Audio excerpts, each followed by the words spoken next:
Welcome one and all to another episode of Wake Up! It is your one and only host, the Real Dorkie Hero. I'm so glad to be here with you guys today. Today we're talking about Kingdom Hearts. I'm warning you now, this is going to be a multi-parter, and there's going to be a lot of spoilers. You've been warned. You've been warned! If you keep watching and you get some shit spoiled, that's on you, friend. My review of Kingdom Hearts 3, my rating, I'd give it a 8.5 out of 10. This game was hella rushed, but it was a lot of fun. I think the thing that I want to talk most about first and foremost is that, well, we've had maybe 14, 15 games. I'm sure it's probably less. It's probably, you know what? I don't even fucking know. There's a lot, including the cell phone games and the DS games and the ports and the recodeds and the recoms and the whatever you want to call it and the final mixes. There's a lot of games. And I don't get how you have so many, but you still manage to have too much story for all of them. And it was most prevalent in 3 because holy shit. Like, I think one of my biggest concerns was that since Square Enix told Nomura to finish the game, they're like, no more delays, you're finishing it now. I was horrified, like, oh, okay, cool, we're getting it, but it's probably not gonna be finished.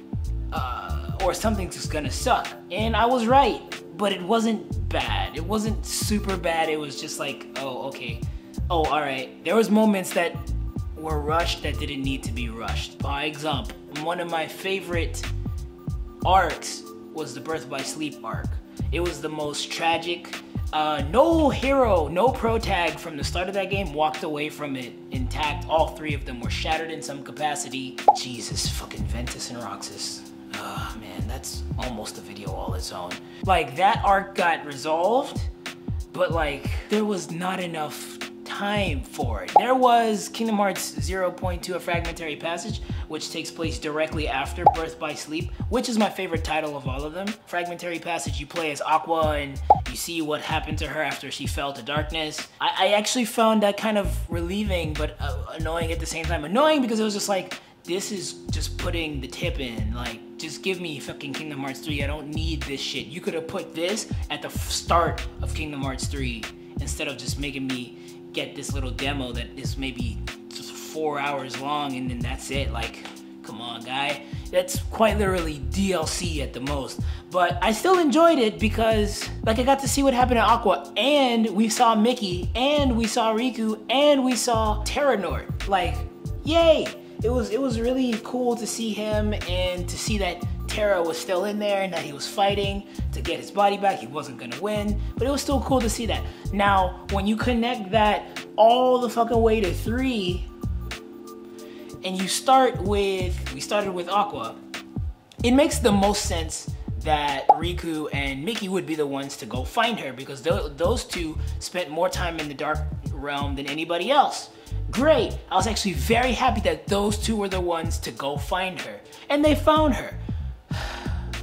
Before I continue, Kingdom Hearts Dream Drop Distance was a 3DS game that is Kingdom Hearts 2.8, even though there's a title called Kingdom Hearts 2.8, which actually has 3 other games in there. I'm getting dizzy just trying to explain this. The point of that game was for Sora and Riku to pass the Mark of Mastery test so they can go and save everybody. Only Riku ends up passing the test, right? Remember that. Remember that shit. Sora failed, so he had to go back into the dream world at the end of the game to try again. So why the fuck at the start of Kingdom Hearts 3, which takes place at the end of Dream Drop Distance, is none of that shit happening? Sora was not in the dream world at the start of 3. Where was he? I don't even remember where he was.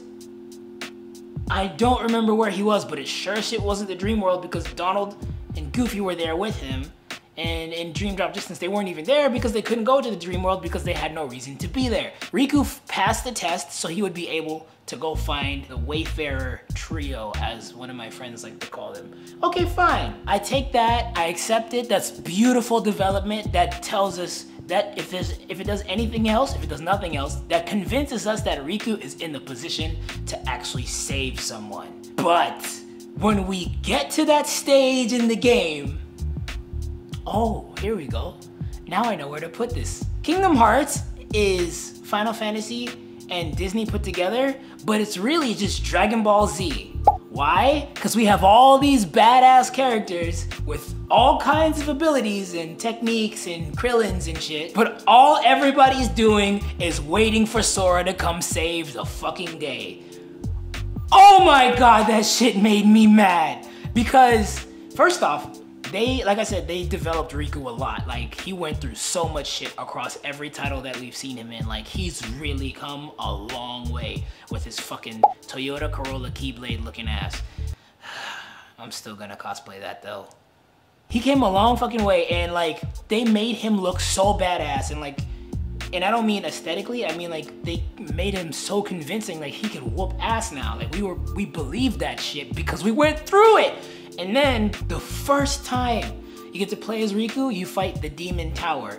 Okay, that's at the beginning of the game, cool.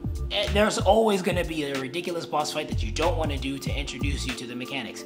Fine. I legit spent the rest of the game waiting to go back to the Realm of Darkness and play as Riku.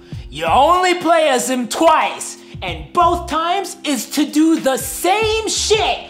Both times, you're just fighting the Demon Tower. And the second time you fight him is in the same fucking spot as the first time, because them niggas did not move. They did not progress at all from that point. They made no progress from that point, and fucking Aqua, if I remember correctly, was waxing those cheeks. Like, she picked up Mickey's Keyblade, trapped him in the Demon Tide, and then Shadow Tide, Dark Tide. I like calling it Demon Tide, Demon Tower. I prefer Demon Tide. Either way. It was very annoying that we got so much build. Like, Riku even got a new fucking car Keyblade. It was huge and it looked amazing.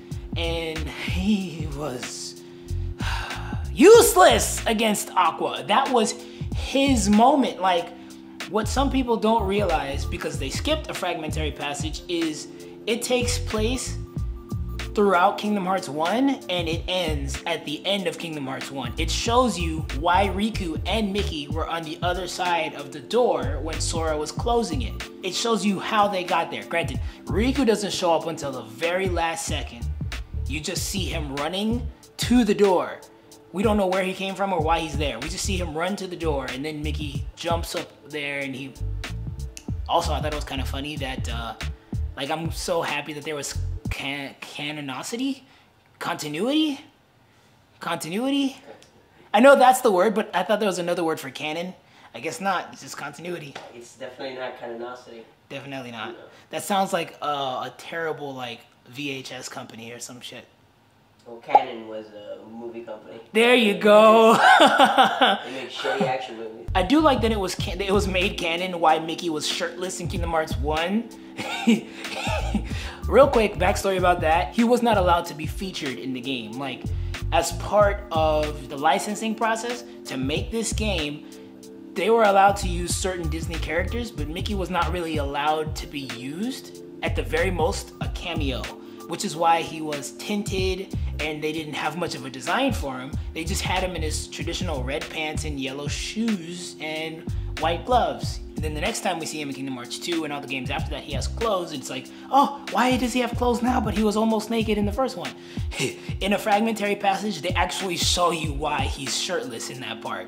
It's because him and Aqua were going to the door, and then the Demon Tide shows up again, and it is getting ready to attack Aqua, but Mickey jumps in the way, and the Demon Tide rips his shirt off. That's why he's shirtless. I was like, I watched that, I'm like, you gotta be kidding me. But thank you, like, I appreciate that, because now it makes it easier to accept why he was shirtless. Because he had a shirt on up until that point. So it's just like, where the fuck did those clothes come from? And then where did they go? But okay, cool. Riku's development was squandered. As a matter of fact, he was super wasted. And I don't mean alcoholically. I don't mean like with alcohol. He was just wasted in this game. Like, they could have done so much more with him. There was a teaser for another game. The fucking nerve of Nomura, I swear to God, or whatever you believe in. When you start the Toy Story world, it's just, I was legit furious because it was an actual advertisement. It was an advertisement for another game. I thought we were crossing into the dark era of video games where now even a game that you paid for will have ads in it, like just full-on commercials. But I felt better because it turned out to be a meta thing. Like once the commercial was over, the camera pans out and pans out and pans out until you see that it was on a TV, and then you see that it was Rex and Ham watching, and it was a commercial for an in-universe game that was coming out that's parodying Kingdom Hearts or some shit. I guess we can call this the Riku episode because I was really so excited to see him, and he had like a nice redesign. He had an amazing arc, and like it was just so cool to like, you know, just experience that. And then they took it away, and then the one battle that meant the most for him was fucking, oh yeah, that's the whole reason I made that joke. Fucking Sora came and saved him. Riku couldn't beat Aqua. He was getting waxed. Sora had to jump in and finish the fight for him, and it makes me so mad because it's like, so then why the fuck did we do the Mark of Mastery exam? Sora still didn't pass, and the whole point of it was to earn the power of waking. By that point in the game, he still doesn't have it. Spoiler, spoiler, spoiler alert. If you don't know by now, this is a spoilery video, but he doesn't actually get it until the fucking end of the game. He doesn't get it until the last segment to redeem himself. So it's like,